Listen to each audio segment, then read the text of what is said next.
Non mais sauf que ce que Nicolas Sarkozy fait est beaucoup plus grave que de nous parler de ses convictions personnelles. D'ailleurs, il ne nous parle pas de ses convictions personnelles. Et honnêtement, je ne suis pas persuadée que ce soit quelqu'un pour qui la croyance sincère occupe une place majeure dans sa vie. Vous doutez de la sincérité du président ? Non mais je veux dire que ce n'est pas ça qu'on lui reproche. Il n'est pas en train de nous parler de ses convictions personnelles. Il est en train de nous dire que la République a besoin de plus de religieux.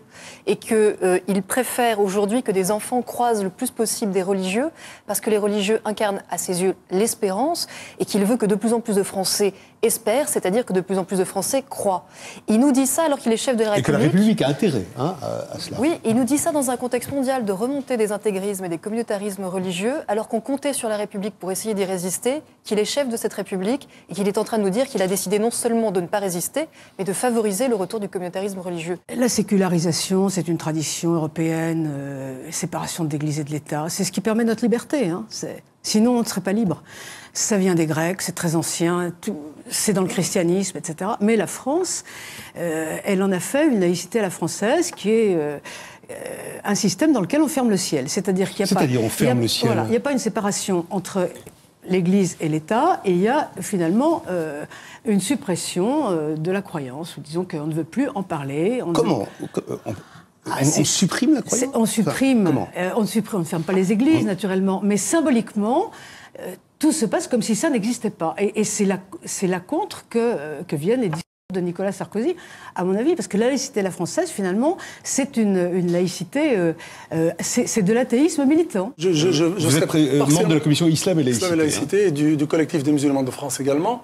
Je voudrais partager partiellement ce que vous venez de dire, madame, mais le contrer aussitôt après. Pour dire que j'ai personnellement une expérience dans un centre de formation de directeur d'établissements sociaux, où à la fin de la semaine de formation, j'ai une collègue de formation qui vient me voir et me dit « Abdelaziz, merci. » Je dis « Merci de quoi ?»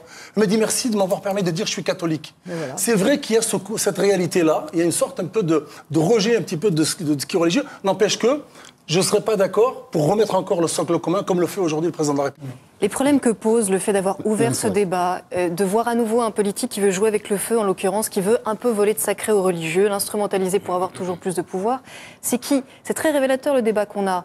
On a Madame Delsol qui nous dit « c'est important de rendre hommage aux racines chrétiennes ».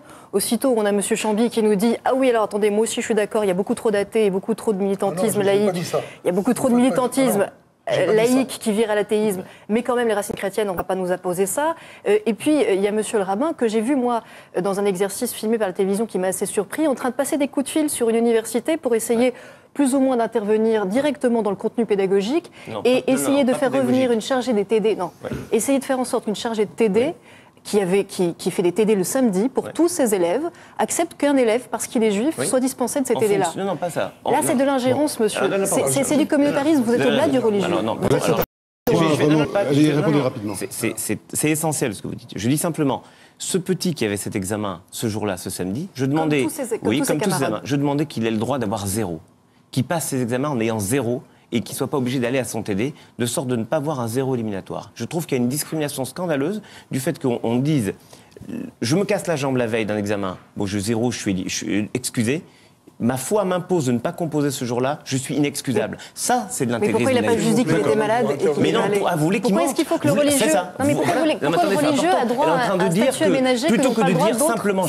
J'ai une foi dans laquelle je crois profondément et que je veux mettre au service, au service de la République. Alors on me dit non, monsieur Manté, faites-la cool, faites profil bas, dites que vous êtes malade. Vous auriez le droit de faire un statut. Monsieur Sarkozy a parlé d'islamophobie à Alger. Il a dit le racisme, l'islamophobie et l'antisémitisme, ça ne s'explique pas, ça se combat. Mais malheureusement, monsieur Sarkozy, pour le coup, il nous fait un double langage. D'un côté, il nous dit ça, et de l'autre côté, ses services, le procureur de la République, qui reçoit des instructions du ministère, ne fait rien et laisse l'extrême droite se faire comme on dirait, la santé sur le dos des musulmans de ce pays. Et ça, c'est inacceptable. Ça, on ne peut pas, d'un côté, être garant des institutions, et de l'autre côté, laisser une catégorie de la population être jetée à la vindicte. Est-ce que c'est si vrai que ça, l'islam des caves, etc. Mais oui, malheureusement, monsieur Est-ce que vous avez des chiffres aujourd'hui, juste une précision. Non, parce que... Le CFCM, monsieur Moitié, le CFCM, c'est une entente manifeste. Je voudrais préciser un élément. Vous avez entendu ce qu'il a dit, il s'adresse surtout aux musulmans. J'ai bien entendu, et il se trouve, paraît extraordinaire qu'un article dans le journal Le Monde, daté de dimanche et lundi, justement fait le point sur ces fameuses villes et l'implantation des mosquées. Et qu'est-ce qu'il dit, cet article? Il dit que justement la situation qui était tendue il y a quelques années est en train de se détendre, qu'effectivement ça progresse, ça a évolué plutôt dans le bon sens. Donc c'est exactement l'inverse de ce que vient de dire monsieur. On construit des mosquées, oui, ça veut dire qu'on construit des mosquées, ça veut dire...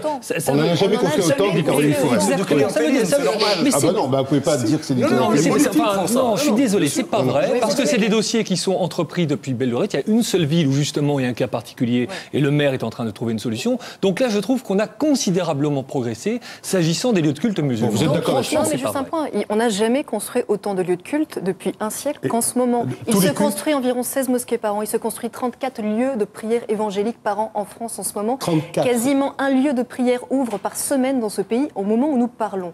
Et on essaie de nous faire croire qu'il faut modifier l'esprit de la loi 1905 pour permettre de faire encore plus de lieux de culte, encore plus de religieux et plus de risques communautaristes religieux. Alors que, comme vient de le dire monsieur, et on est d'accord là-dessus, tout est en train de se régler, voire même d'aller au-delà de... Madame Delsol. Pour la question de la neutralité, je ne vois pas en quoi le président n'a pas été neutre. Il a parlé de tout. S'il avait fait un discours complètement athée, tout le monde aurait, à la limite, ça serait passé par perte et profit, tout le monde aurait trouvé ça naturel. Mais il s'est mis à dire que, eh bien oui, nous sommes mortels et la question spirituelle existe. Nous sommes des êtres dramatiques, tous. Est-ce que c'est à lui de nous le dire? Mais bien sûr, non, mais nous sommes tous. mais ça ne va pas attendre M. Sarkozy pour l'apprendre. J'espère, oui. Mais enfin, il s'est simplement mis à dire que la question religieuse était importante. Qui nous choque le plus aujourd'hui? Refaisons pas le débat, personne n'est ici pour dire que le religieux en soi n'a pas sa place dans la cité, c'est absolument pas le débat.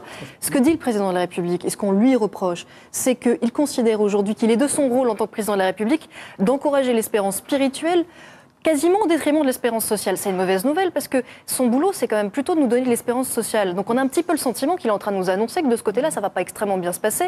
Donc on est en train de renouer quelque part un peu avec l'opium du peuple, c'est-à-dire espérer plutôt le ciel que vraiment le social, parce que le social, vous l'aurez pas beaucoup. Aujourd'hui, par exemple, pour les quartiers populaires, juste un mot. Sur les quartiers populaires, quand Nicolas Sarkozy estime que le principal problème des quartiers populaires aujourd'hui, c'est qu'elles sont devenues des déserts spirituels, je crois qu'il ne va vraiment plus assez en banlieue, à part dans certains commissariats.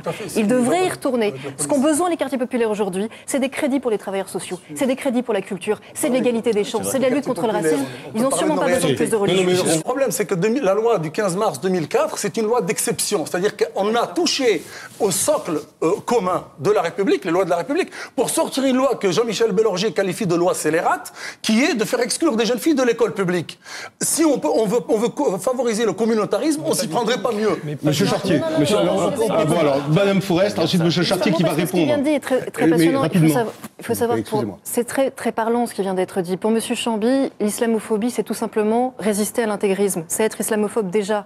Pas du tout. Ce monsieur fait venir des penseurs du Fils à Lyon, dans l'organisation qu'il occupait avant à l'UJM, au nom de Moustapha Brahimi, vous connaissez? Je ne connais pas du tout. Bien sûr. Je vous assure, je ne connais pas du tout. Et l'histoire du l'UJM, je l'ai. Je peux vous en parler. Vous ne connaissez pas. Hani Ramadan, on connaît. Tariq Ramadan, on connaît, oui. Et où le problème?